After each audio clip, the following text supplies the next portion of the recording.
What's up, strongest men, women, and children from blocks all around the world? I am my block's strongest man, and this evening I have an extra special guest for you. You all know him. He just hit the podium at World's Strongest Man 2021, third place there, Maxime Boudreault. Max, what's up this evening? How you doing? That's my week, my day off training, so I'm just enjoying relaxing. Nice. You could use it. I mean, I could imagine like the all the prep going up to Worlds and all the stress of that. I just want to give you a nice relaxing environment. We'll talk, maybe have some laughs this evening. That's my plan. Perfect. Awesome. So perfect. so how long was prep for Worlds? I was just wondering, like, is it like a training camp like boxing? Is it multiple months? I just never stopped training, just trying to get better. And like, as soon as we got the events, we start focusing more on those event training instead of different changing like every weekend for Strongman. Like our Strongman days was basically just for Worlds, right? So as soon as we got the event, we just tackled those events and just went through till the comp. Is Strongman Day just one day of the week? Pardon me? You were saying your Strongman Day is events for World. So, like, how many days of the week is Strongman Day versus, like, other types of training? Just still once a week. Yeah, so I was just wondering, how do you... Okay, obviously you were at Worlds last year, so you're in strong consideration to be chosen this year, but how did you get chosen last year? Like, how does your name first come across Colin's desk to say, I better invite that guy? How does that all work? I got approached after my my performance at Santa Monica. Then I had a lot of people pulling for me, like JF, like call it ask JF for another Canadian guy, like who would be a good representative for the country, and Magnus as well helped me out to be able to go to World's Strongest Man. Nice. And leading up to Worlds here, you and JF were training together a bit, right? No, he was doing my programs for me. We're still really far apart. Like, we're a 22-hour drive. Are you really? Oh, that's crazy. It's funny how ignorant we in the U.S. are about how far apart things in Canada are. Yeah, we're really far. Like, I'm in Ontario, and we're 15 hours from Toronto. That's crazy. So you said you're a 22-hour ride from JF, and you're the same province. You're just far north of him, right? No, we're different province. I'm Ontario, he's Quebec. Oh, okay. Interesting. Okay, cool. Yeah. Cool. Yeah, I mean, so leading up to Worlds this year, maybe not just leading up to Worlds, but even before that, you had a really strong focus on stones. And I kept telling everybody, watch out for Max on stones. I got to say, it even surprised me that you snuck ahead of Brian. Like, that was quite something. But maybe, what are your thoughts? Like, did you always have it in your mind that you could be right up there in the top one or two?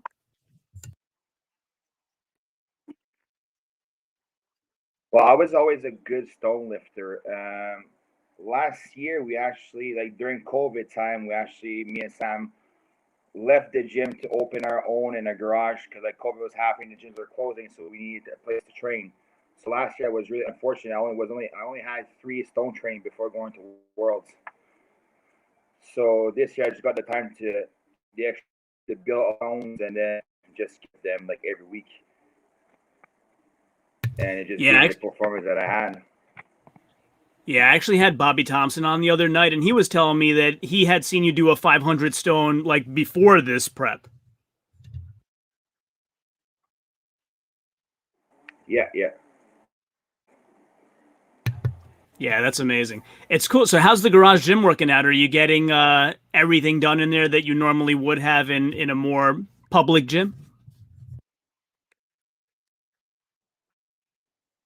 No, it's basically more for strongman training. Like I got all the equipment, all the implements. Like we have the stones, we have everything, like from sandbag to sandbag toss. So I just like ordered. As soon as I saw Brian Shaw, he was having a car squat.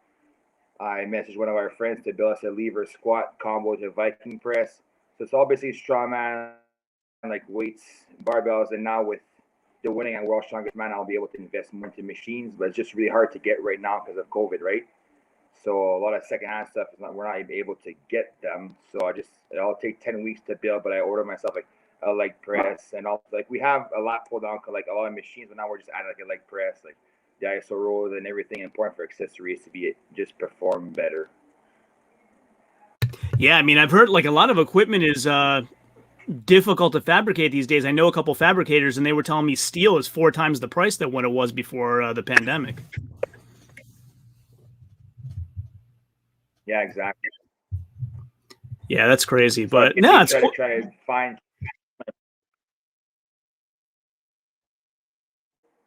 Sorry, you cut out. You cut out a little bit. What was that? Basically, I just got really lucky that we have one of our friends in Strongman was actually building logs, circuits, dumbbells, and all that stuff. So I was able to buy all the equipment at a good price because she was just helping out, and I was helping out by promoting her company, right? Yeah, that's cool. But it's really cool that you were able to put together a home gym that has all the strongman stuff that you're able to do.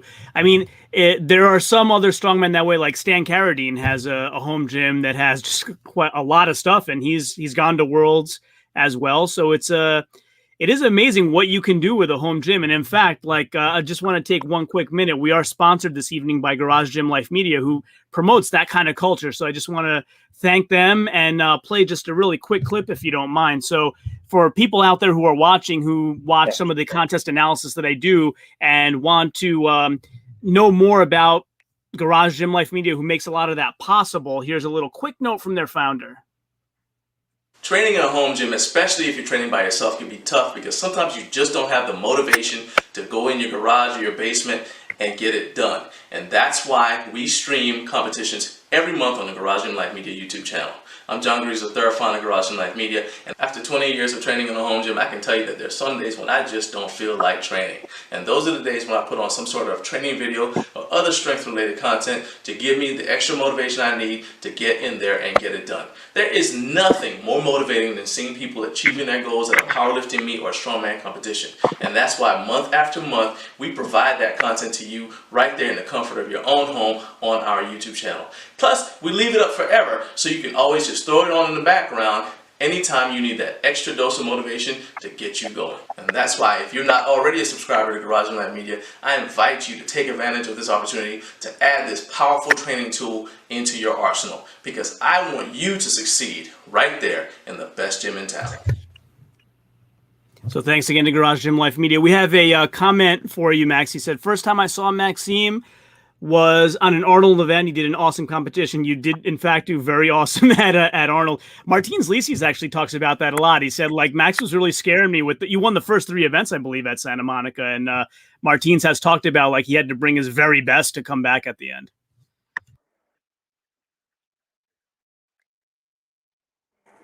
Yeah, I know. It was a really great show. What happens, like, I wasn't really known. Like, it was really hard for me to go to World's Strongest Man because the only giant slab that we have in North America is there's just one show, and every time I was competing, there was always like a yoke and a deadlift. And out of 5 events, when you have your 2 holes, it's really hard to be able to place top 3, right? So I'm a lot better with a lot of like 8 to 10 events because if I have 2 holes, I'm able to catch up and place really well. But Santa Monica gave me a good opportunity to actually show what I'm able to do, and finally burst into the scenes. Yeah. Yeah, so I mean, speaking of that, I'm not going to use the word hole like you did because an 800+ pound deadlift isn't a hole to us normal mortals, but I understand that your goals are more lofty than that. So from since you kind of gave a lot of extra attention to stones in this past year, is it going to be deadlift or maybe yoke in the coming year before the next Worlds?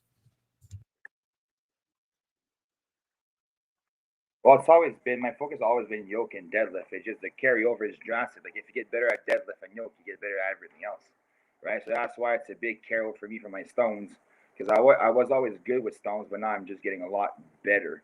Like transition and everything else, and then just training and timing. Because I used to be a lot more lazier with stones because I was too lazy to put tacky on it because the cleanup is horrible.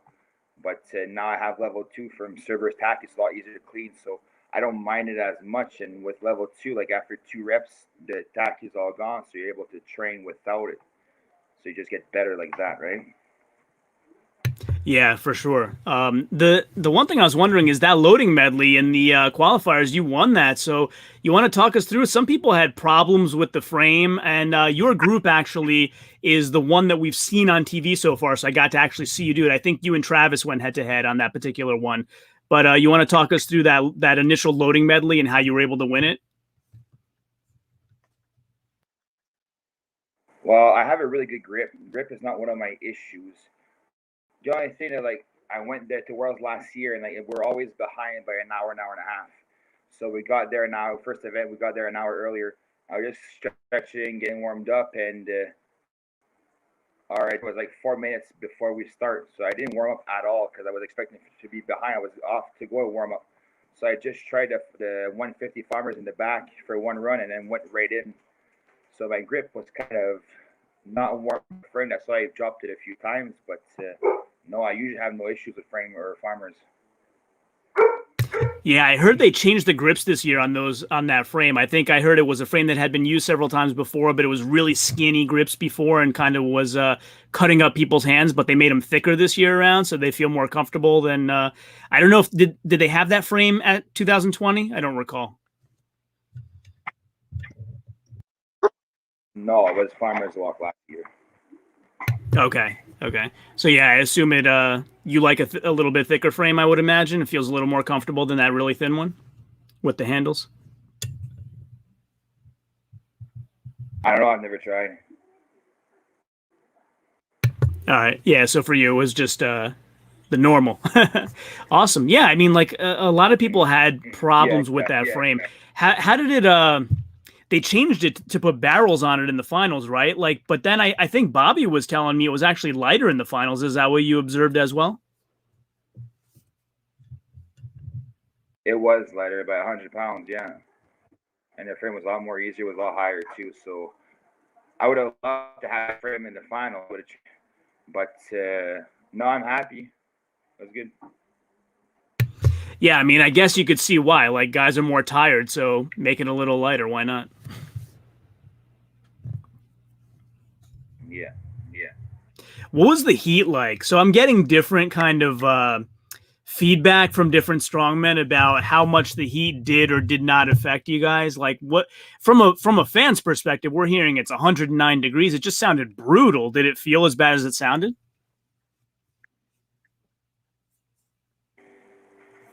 Well, the month going in, like it was really hot here as well, and it's really humid. So like, I would have rather the heat over there than here. Like we're just sweating and drenched over here because it's humid. Like it's just hits a lot more than over there. I found, and I was just making sure to drink a lot, everything I need, like my carb drain, my energy, like BCAs and all that stuff, just to stay hydrated to be able to keep going. And I didn't have any issues with the heat, no. That's cool. Yeah, because I think I was talking to you on the side and saying that maybe it looked like it might have been getting to you on the squats, but then you corrected me when we were chatting. You were like, "Nah, it's all strategy." Yeah. Yeah. So let's see. Bruno says, "What about the overhead?" Yeah, we'll get to that later. Max has got in my opinion, a very, very strong overhead. So, Max, you were doing a Viper press on one of your IG posts today, and it looked so easy. What was the weight? Was that 380? I forget. At 380. Yeah, because I mean, like, I've seen Viper press before, and basically it's a one motion. You don't rest on your chest, but like, you seem to have it like in a couple inches away from you. Like, it didn't even touch you. It just seemed so easy. So I was thinking to myself, you know what? We have World Deadlift Championships. Why don't we do a World Viper Press Championship and just have you and Wes Claiborne go at it? The reason why I'm doing Viper Press right now is because I haven't seen my physio since World's Strongest Man, and my shoulder's pretty bummed up. So I can't hold any weight on my rack position. It hurts my rear delt too much. So, and then we have a max log press coming up in 3 weeks at our nationals. So I just tried Viper Press to see if I can save my ass with that, and it worked out. So I might just do that for nationals and go back until I heal up, and then get ready for Brian Shaw's max log next month. You still planning to do Rainier? Because Shaw and Rainier are both in August. It seems like a lot. No, I'm not doing the other one. Week after my nationals. Okay, cool. When are your nationals again? July 31st.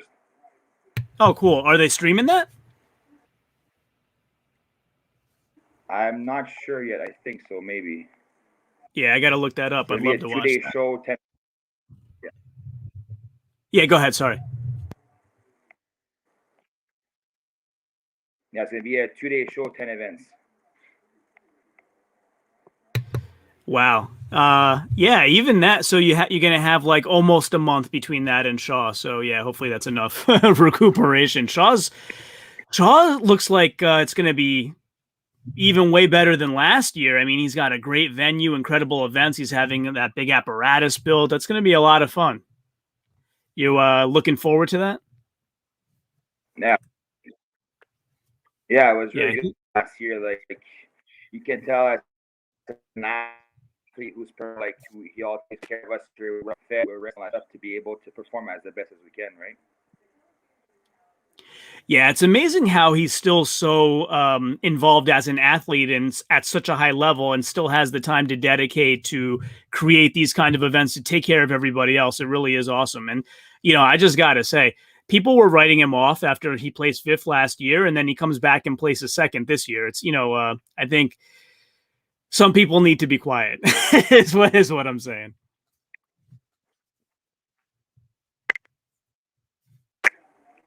Yeah, he's a really well-rounded strongman. Like, he doesn't have, like, even his week events, he's still placed in the top 5. So that makes him a really solid guy. Like, if somebody has a hole in their events, like, Brian can just stay up there and place higher than him just because he stayed overall, like, well-rounded guy, right?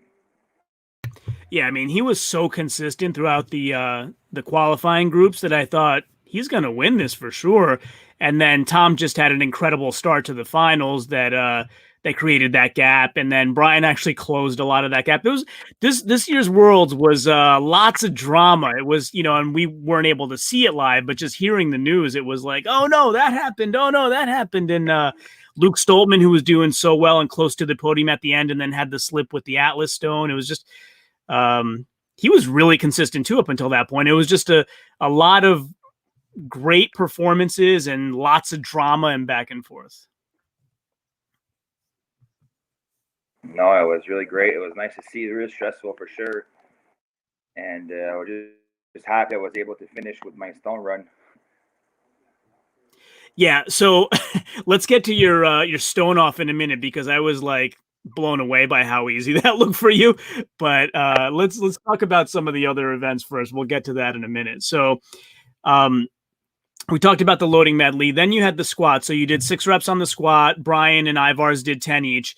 And then, so I think you were just telling me on the side, you knew 6 was enough. You know, since they had done 10, you didn't really have to go crazy doing any more. Was that kind of your thought process there? Because it looked like I said, it was so hot there. It looked like, wow, maybe the heat's getting to him. But I guess it was more of a situation of, I may not get to 10, so why even do anymore? Is that correct?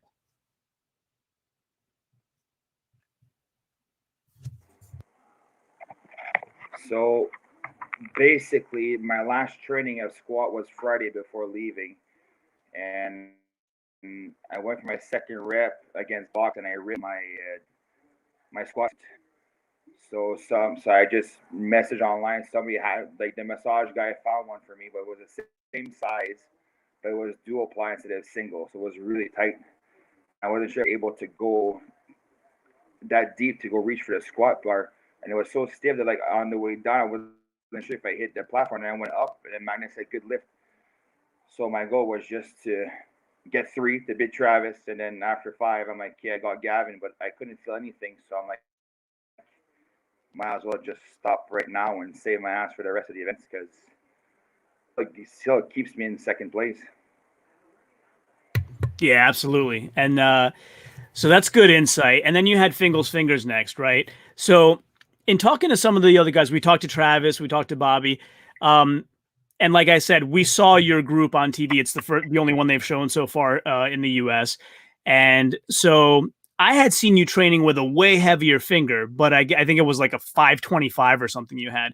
But when you're doing 5 of them, and I think Brian had said on his channel that the ground was a little bit uphill. So maybe kind of all those things come together to make it a lot harder than what you might see somebody prepping. Is that is that the right analysis?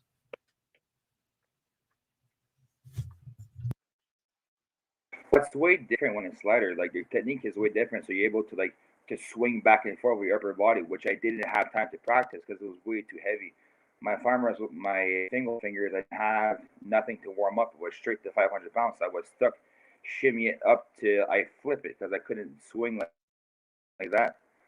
So that's why I'd save my ass for the last one because I went underneath, my hands was high, so I couldn't flip it.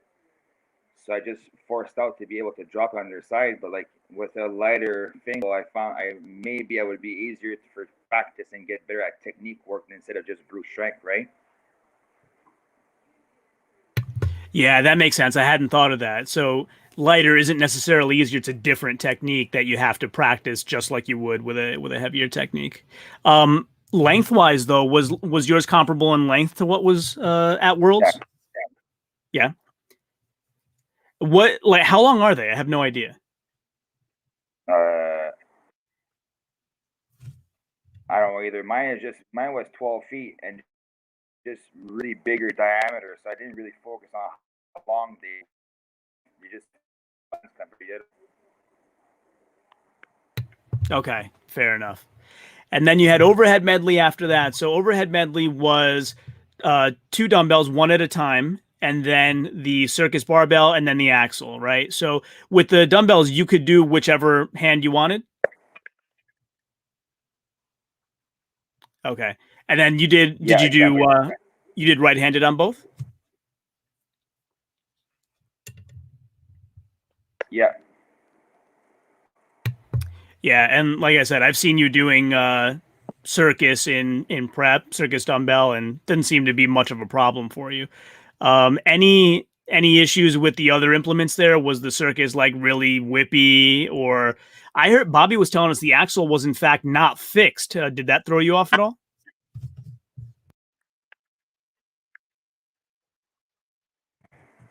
No, I was comfortable. I was expecting a bigger whip on the circus barbell, so it caught me off guard. I caught it on my throat, and then when I rushed too fast on the axle, I didn't pay attention to where my hands were, so that's why I picked it up. Like it was I wasn't in the middle, so it was pushing more down on the right side. So I just tried to hurry up as much as I could to the clean to even it out, and then after that, just press as fast as I could.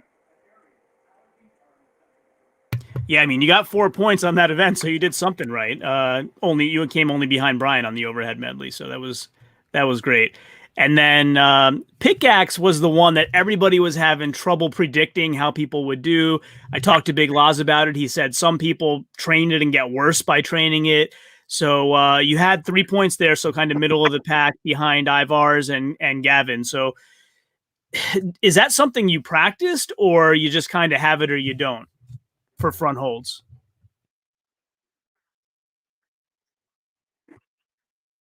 Well, from my pec tear that happened, like I still have issues. I still have scar tissues on my front delt, and then just holding that for training is really hard for my shoulder. So my goal was just to do as less as I could, not to make it worse, because I had max log in the finals.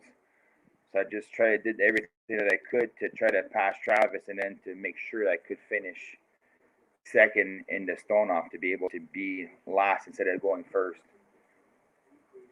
Yeah, Travis was telling us that when he did the pickaxe, they kind of weren't clear on the hand positioning and whatever, and he was kind of holding it for a little while before they started the clock, so it wasn't necessarily started on time. It was a little bit messy there, but yeah, that's interesting. So I noticed too on that front hold, the top hand was going on a part that looked really thick. Like, were you allowed to bring your hands down a little lower where you can wrap your whole hand around it, or would that be even more difficult?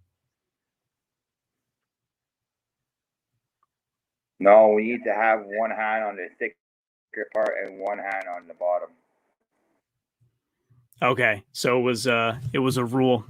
Yeah, interesting.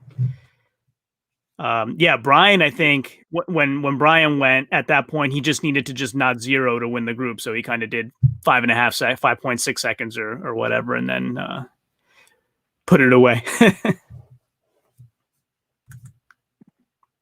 But yeah, so then you went. Exactly.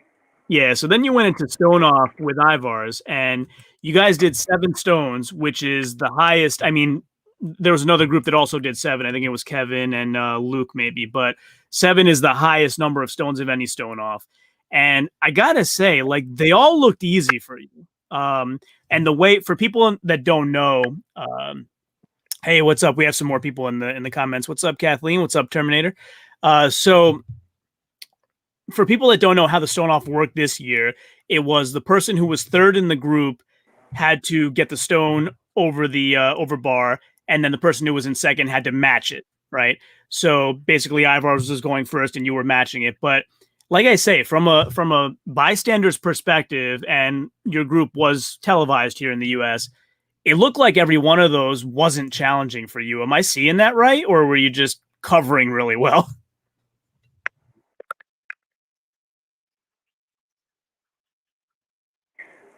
No, they were easy. I was way ready for that. I've been doing my 460 stone to the 57-inch, and that height was so low that I just needed to pop my hips up, and it was over. I was just getting more and more amped up, and I probably was able to do maybe like another 3 or something like that if I needed to. Yeah, what was that one? 52?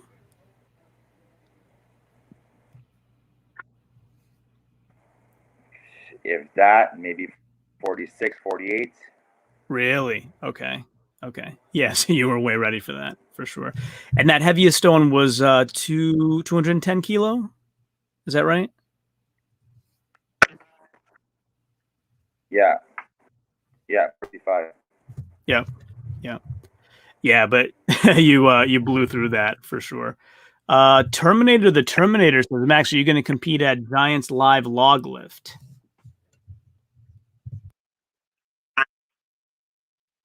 No, I won't this year.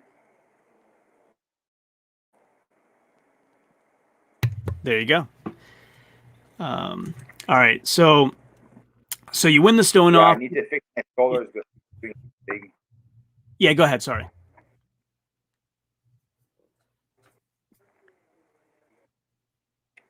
Basically, I need to fix my shoulder before going to max log. That important, because if I go, I try to go for a world record, and I'm not ready yet until the issue is fixed.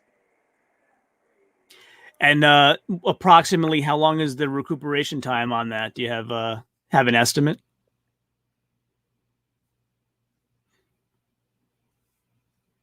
I have no idea. Like it comes and goes. It's annoying because I tend to sleep on that shoulder too, so I'm not helping myself.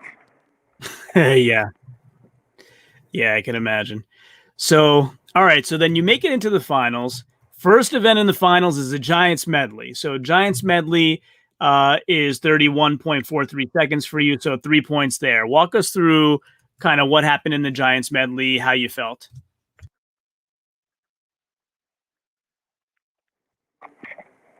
Well, I know that my yoke was a weakness. My goal was just finish it to go as fast as we can with the frame to pick up some more points. I started really comfortable with the yoke, and I guess I went too fast from my feet, and I just tripped. I rushed another pickup and dropped another, and then just picked up the frame and finished it. But by that time, it was a bit too late, I guess. Yeah, fair enough. So let's see. We have another question. Kathleen asks, does Max think he can take on Brian or Tom in stones? So I guess to be more specific, if it was a 5-stone run, well, Max outdid Brian in the finals. So there's that. But yeah, like, is it possible to do a 5-stone run faster than Tom Stoltman? I guess I'll make that my question.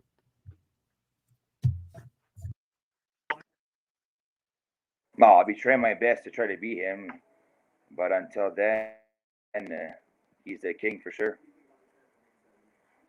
Yeah, I do wonder though in a stone off if that would be different. So in a 5-stone run, it's for speed, but in a stone off, it's just how many reps can you do. And I wonder how close you'd be to Tom in a stone off, because it's a different situation.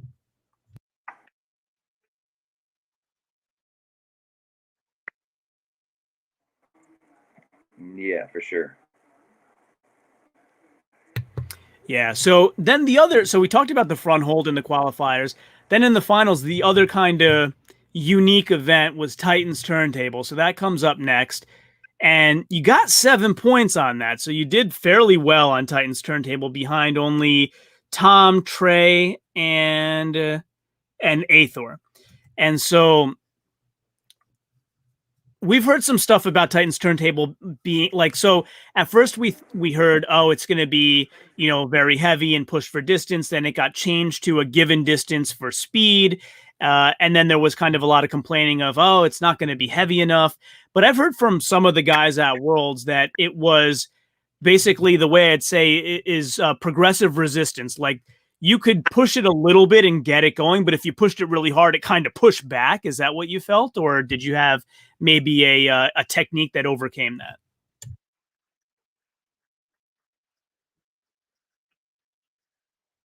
I felt really good. My start was really fast, but halfway through my legs just gave out. It's almost like it was making me finish to the finish line because I had nothing left to push. Were you doing it with extended arms or like a Zercher? Yeah, I extended it. Yeah, that's what I've heard, that you have to do it with extended arms, and Brian maybe didn't do it that way, at least not at first, so it maybe cost him a little bit of time. Mm-hmm. Yeah, so then we get to Keg Toss, and there you shine again. So the big news was that Brian broke the world record, but the other news is that you also broke it temporarily, and I think, didn't Janasha also?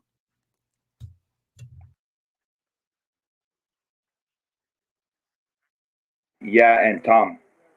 And Tom.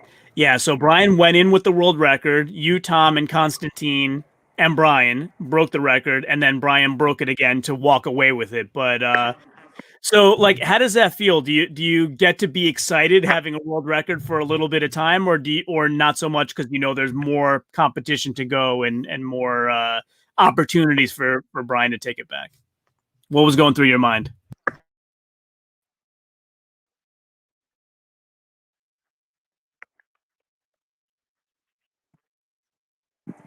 I was just having a blast. I was in the finals, and that was my goal, and that's what I do.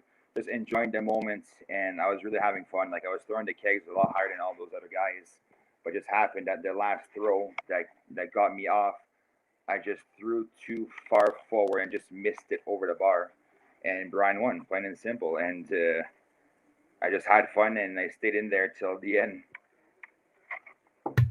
Yeah, absolutely. That was really awesome. So you were saying making the finals was your goal. How do you go about setting a goal? Like, what's the thought process to say this is going to be my goal at Worlds? And kind of part two to that is, if finals was your goal, you surpassed that, you made podium. What's the goal for next year?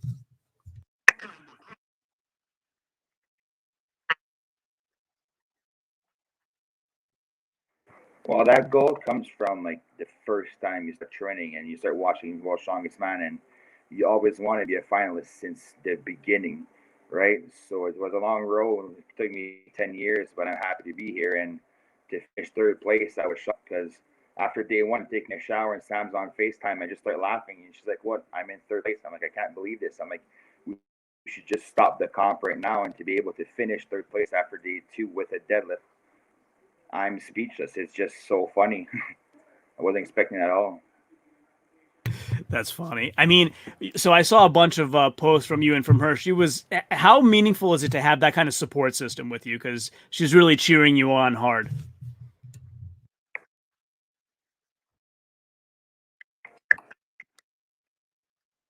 Yeah, amazing. I'm really grateful to have a woman like her who actually understands the sport and is there by my side every time. Like, we wake up together, we go to bed at the same time. Like, and then we just live and do the same thing. It's a lot easier like that, and they understand it. Like, to do chiron, to do physio, massage, all that stuff. Like, we're more focused on diet, and they understand like I can't go out to do stuff because she's in the same boat as those. It makes it easier and stress free, right? Yeah, absolutely. And like you could see kind of the joy on her face on some of those posts. It was really really awesome. Tell her I said hi, by the way.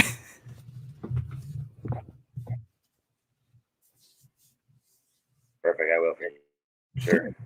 Yeah. So yeah. So that being said, what's the goal for next year? Podium again, or are you going to try to improve on that?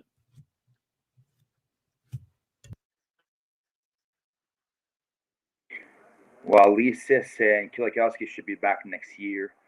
Uh, but I just want to prove again that like I belong there, I deserve it. I'm just so happy that like I'm not just a Santa Monica guy anymore. That it wasn't just a fluke, and it's just nice to see that like at my height, my weight, we're able to beat guys or come close to guys that are 400 pound plus. But you just need to work a lot harder to improve and get better, and anything's all right. Yeah, I mean you're 6'4" though. Like you're not short.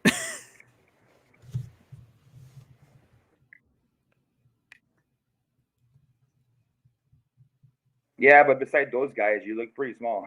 It's funny, right? Like it makes me laugh. Like standing next to Brian Shaw, people think Max Boudreault is small. Like you're 6'4", what 330 about, more or less. Yeah, Yeah, like people kind of group you together with Novikov size wise. You're like 30 pounds heavier than Novikov and 3 inches taller. Like it's a different it's a different group.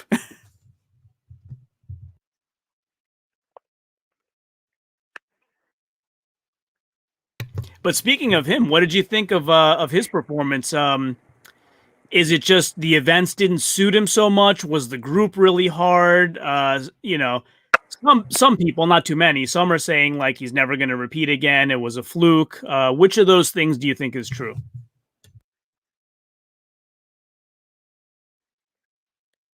well, the events weren't geared like his holes, right? Like his grip looked great, and in a heat that's that good, like if you do a poor performance, it's really hard to come back when they're just 5 events, right? And like if somebody stays dominant and consistent throughout the five events, like Brian did, like it's an easy win. It's a walk through for them. So like we're getting to the part where 25 guys for the heat. They all know it all depends on the events you have, how you perform those days. Yeah, absolutely. For sure. So let's see. We have another question. Antoine is asking, I think he's asking me, do you think Max can beat Big Z in the Max log at the Shaw Classic? Did you say you said you were still injured for log, or you're just going to try to muscle through it with a Viper press?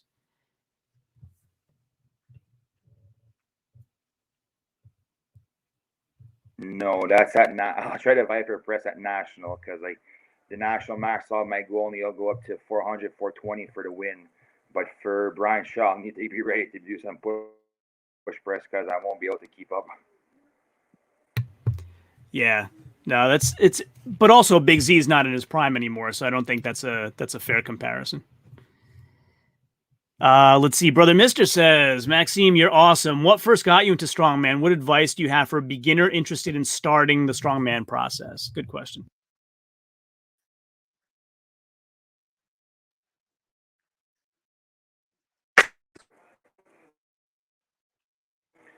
I was in Sudbury for my college program, health and fitness promotion, and I was actually just with my good friend Yannick. He's like, "You're pretty strong. You should try to come to the strongman on Saturday." So he gave me an address, and I showed up, and then just try to follow guys, and it was fun. So like every weekend, I was just going and try to get better and better, and I got hooked. Like I already passed those guys. Like after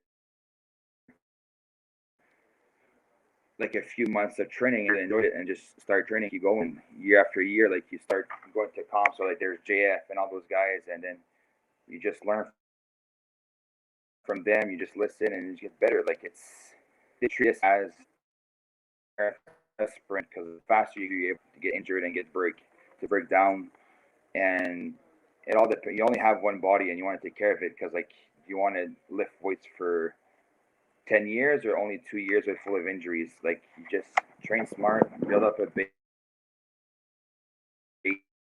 before trying to lift strongman equipment. I'm really heavy, strong.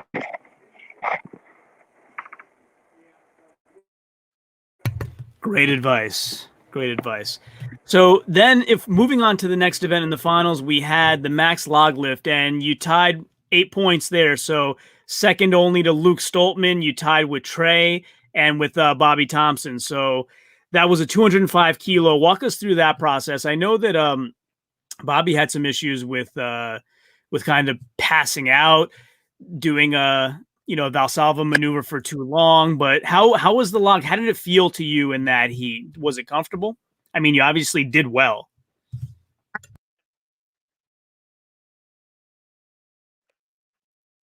I woke up that morning, obviously slept on. I couldn't. 120 pounds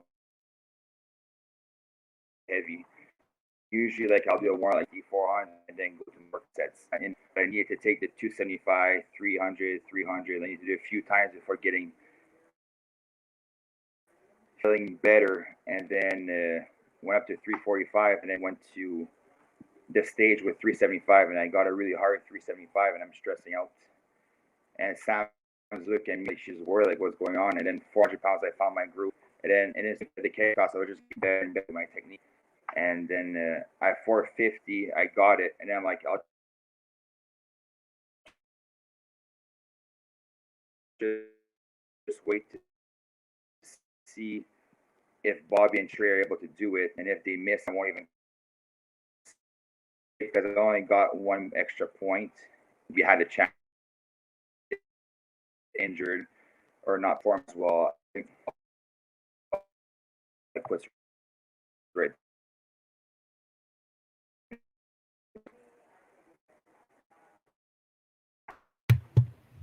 Oh, you're cutting out a bit.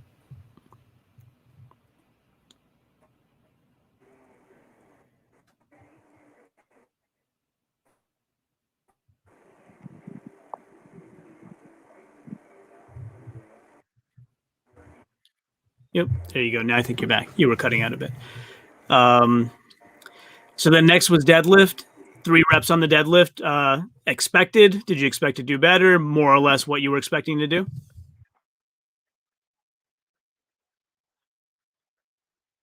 Like again, I put this suit on and it was way too tight, and I couldn't reach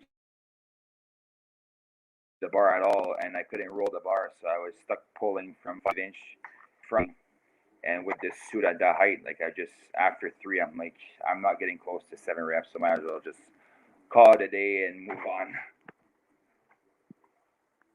Yeah, I mean, so when you were calling it a day on deadlift, did you already know how well you were going to do in stones? Because stones come up next, and you get 9 points there. Like I said, kind of got yourself between Brian and Tom, making it even harder for Brian to continue the comeback he was trying to win the whole thing. But 9 points on stones.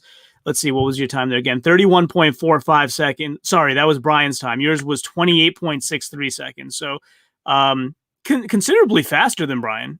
3 seconds faster is not nothing. So did you always have in your mind that you were going to be kind of close to the top of the heap in stones and I did what I can do on deadlift, but stones is going to be my event?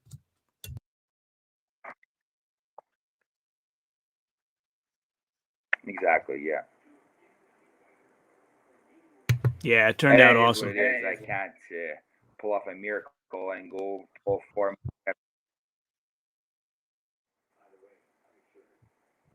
Yeah, absolutely. So that's kind of the rundown of all the events at World's Strongest Man 2021. I think, and everybody thinks that you did incredible. Podium finish is freaking awesome. And I just kind of wanted to wrap up by asking you, we talked about all the events, all the kind of tough prep and all that stuff. What's the funniest story you have from World's Strongest Man, from hanging out with the guys or whatever? Like, what's your happiest moment, the funniest story that you could share with us from World's Strongest Man?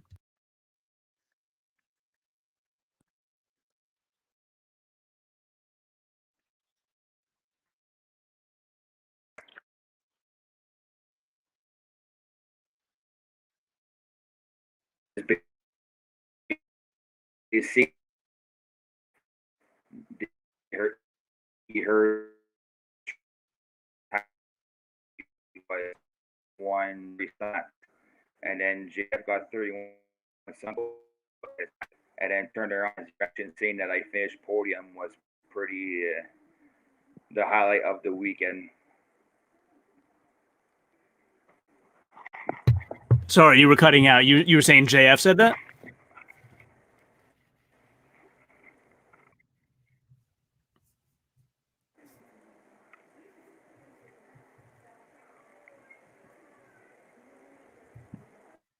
You cut out a bit. Sorry. Yeah, it's cutting out a lot here as well. Yeah. No, so you were saying something about JF?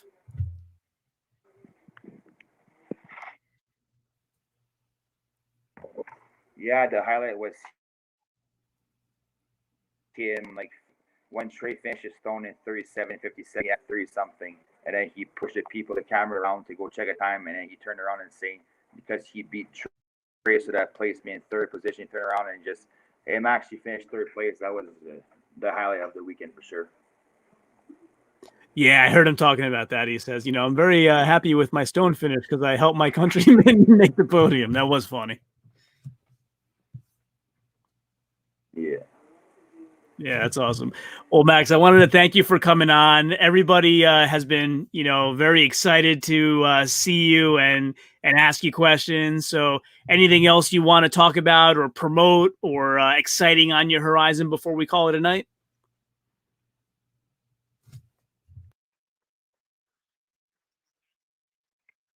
No, I'm great. Thanks a lot for this. It was really great. Yeah, awesome. So probably we'll wait for the Shaw Classic to come, watch all the great performances there, and maybe we'll get together again after that. What do you say?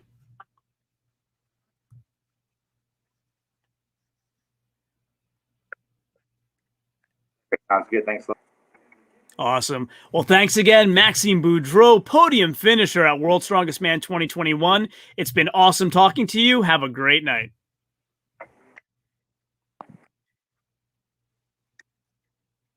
Perfect. Thanks, guys. Thank you.